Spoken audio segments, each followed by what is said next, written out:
Exercise 5.1 first question, what is the disadvantage in comparing line segments by mere observation।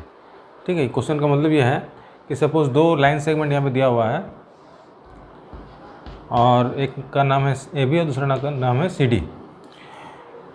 तो हम क्या कह सकते हैं कि दोनों लाइन सेगमेंट सेम मेजरमेंट का है या नहीं है। तो हम देख के तो पता नहीं लगा सकते हैं।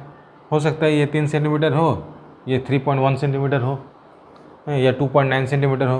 तो इस तरह से देख के हम इसको एक्यूरेटली पता नहीं कर सकते हैं। इसलिए उसका आंसर क्या हो जाएगा, chances of error due to improper viewing.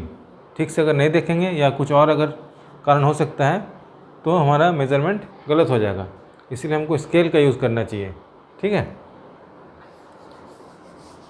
Next है question, why is it better to use a divider than a ruler while measuring a length of a line segment. अगर किसी लाइन सेगमेंट का हम length find कर रहे हैं तो हमको डिवाइडर का यूज़ करना चाहिए रूलर की जगह। ऐसा क्यों? ऐसा इसलिए क्योंकि डिवाइडर से और ज़्यादा पॉसिबल एक्यूरेट मेजरमेंट हो सकता है ना।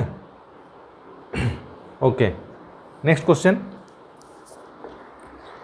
Draw any line segment A B. Next question देखो, draw any line segment A B, take point C lying in between A and B. तो ए और बी के बीच में एक पॉइंट लेना है C. Measure the length of A B, B C and A C. Is A B equal to A C plus C B. तो हमको एक लाइन सेगमेंट लेना है ए बी। ठीक है, तो क्वेश्चन नंबर 3 में एक लाइन सेगमेंट लेना है ए बी। मान लो कि लाइन सेगमेंट आप लोगों ने जो लिया है वो 8 सेंटीमीटर का है सपोज, और एक पॉइंट लिए हो सी। कहाँ पे लिए हो पता नहीं है, लेकिन जब स्केल से मेज़र करोगे तो हो सकता है कि AC का वैल्यू 3.9 आ गया। सपोज़ 3.8 भी हो सकता है, 4.1 भी हो सकता है ना। आप लोग मेज़र करके देखोगे कि AC का लेंथ कितना आ रहा है, और फिर उसी तरह से BC का भी लेंथ फाइंड करोगे, यहाँ से यहाँ तक का लेंथ कितना होगा। तो BC का लेंथ फिर 4.1 सपोज आ गया। अब चेक करोगे AC plus BC equal to AB, ये होगा ही होगा, क्योंकि इसका पार्ट और इसका पार्ट मिला कर AB बनेगा। ठीक है ना। तो AC का लेंथ कितना है 3.9, BC का लेंथ है 4.1 और AB का है 8। तो 3.9 और 4.1 को प्लस करने से 8 होता है, 8.0।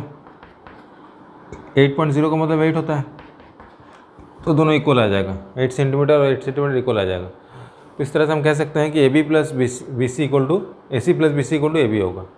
कोई भी लाइन सेगमेंट अगर उसके बीच में कोई पॉइंट आ जाता है तो दिस पार्ट और दिस पार्ट का सम होल का इक्वल होता है। ठीक है, नेक्स्ट क्वेश्चन है question number 4,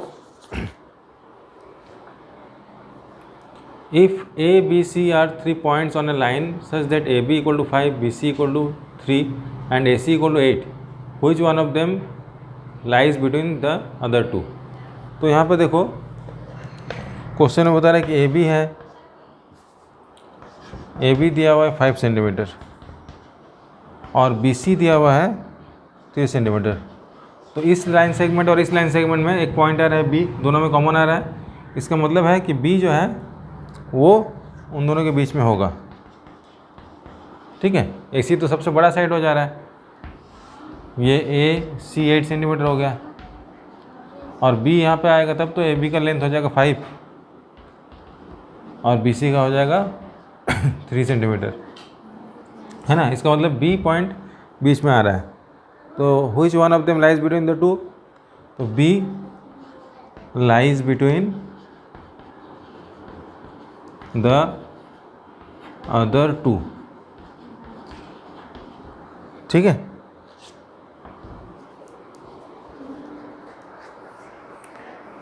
next question, verify whether D is the mid point of AG। Whether D is the mid point of AG, यहाँ पर एक नंबर लाइन दिया हुआ है और इसको देख के पता लगाना है कि D मिड पॉइंट है कि नहीं। ठीक है,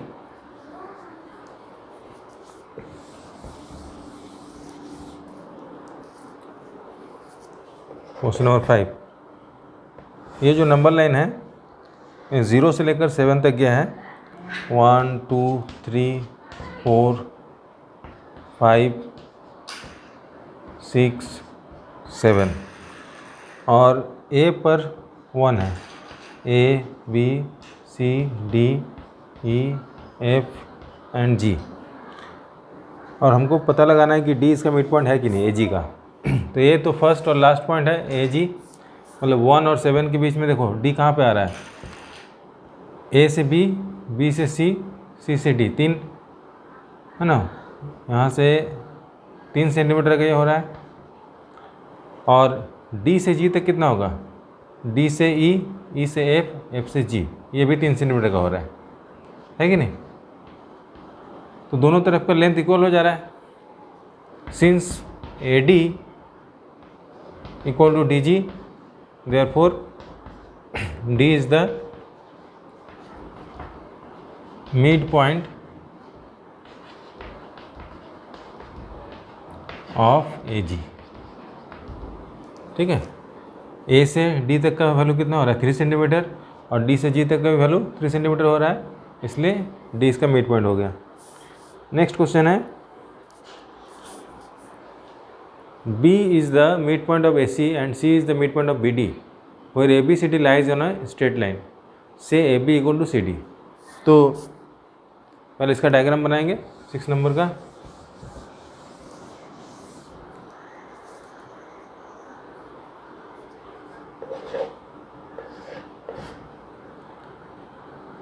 B is the midpoint of AC. देखो एक लाइन है जिसमें ABCD, A, B, C और D चारों पॉइंट इसमें है, और AC जो है उसके बीच का पॉइंट है B। B is the mid point of AC। तो B मिड पॉइंट है AC का, मतलब ये और ये इक्वल है। उसी तरह से C is the mid point of BD, और B और D का मिड पॉइंट है C, मतलब BC का वैल्यू और CD का वैल्यू भी इक्वल होगा। तो क्या AB और CD इक्वल है?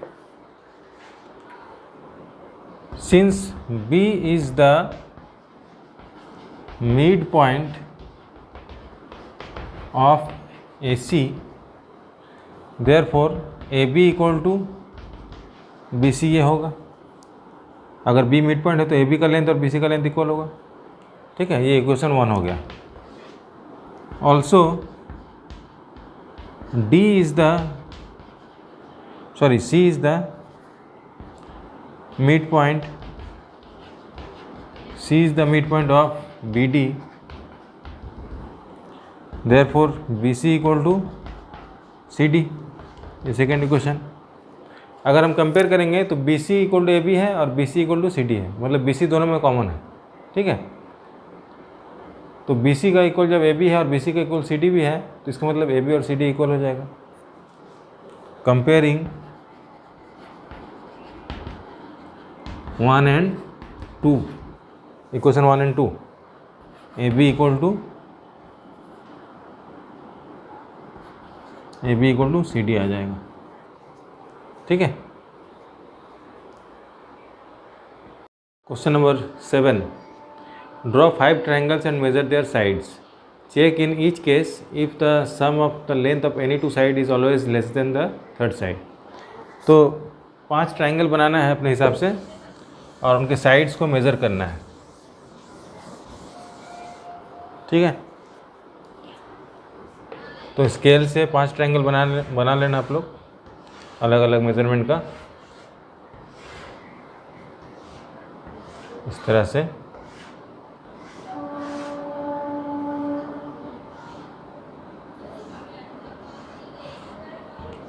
किसी भी तरह का 5 ट्रायंगल बना लेना।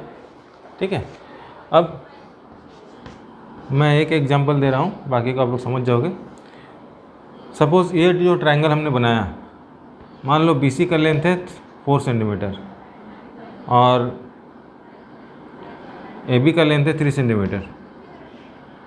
तो AC का लेंथ इन दोनों का लेंथ से कम होना चाहिए। ठीक है, मतलब 2 हो सकता है। सपोज़ ये 2 है, तो कोई भी 2 साइड का सम तीसरा साइड से ज़्यादा होना चाहिए। 3 + 4 करेंगे तो 2 से ज़्यादा होगा, 2 + 4 करेंगे तो 3 से ज़्यादा होगा, और 3+4 करेंगे तो 2 से ज़्यादा होगा, 2+3 करेंगे तो 5 हो जाएगा, जो 4 से ज़्यादा होगा। मतलब किसी भी दो साइड को सम करने से तीसरा साइड से ज़्यादा ही आएगा, कम नहीं आएगा। ठीक है, तो इसका रूल ये है कि sum of two sides of a triangle is greater than third side.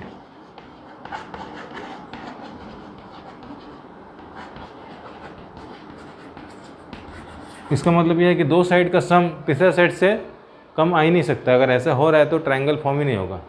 ठीक है, तो ट्रायंगल तभी बन पाएगा जब दो साइड का सम तीसरा साइड से ज़्यादा हो। ठीक है, ये 3 है, सपोज ये 4 है, तो ये 5 हो जाएगा। तो 3+4 करने से क्या हो रहा है, 7 5 से ज़्यादा है। 5+3 करने से 8 हो रहा है, 4 से ज़्यादा है। 5+4 करने से 9 हो रहा है, जो 3 से ज़्यादा है। तो कोई भी दो साइड का सम तीसरा साइड से ज़्यादा होगा। ठीक है।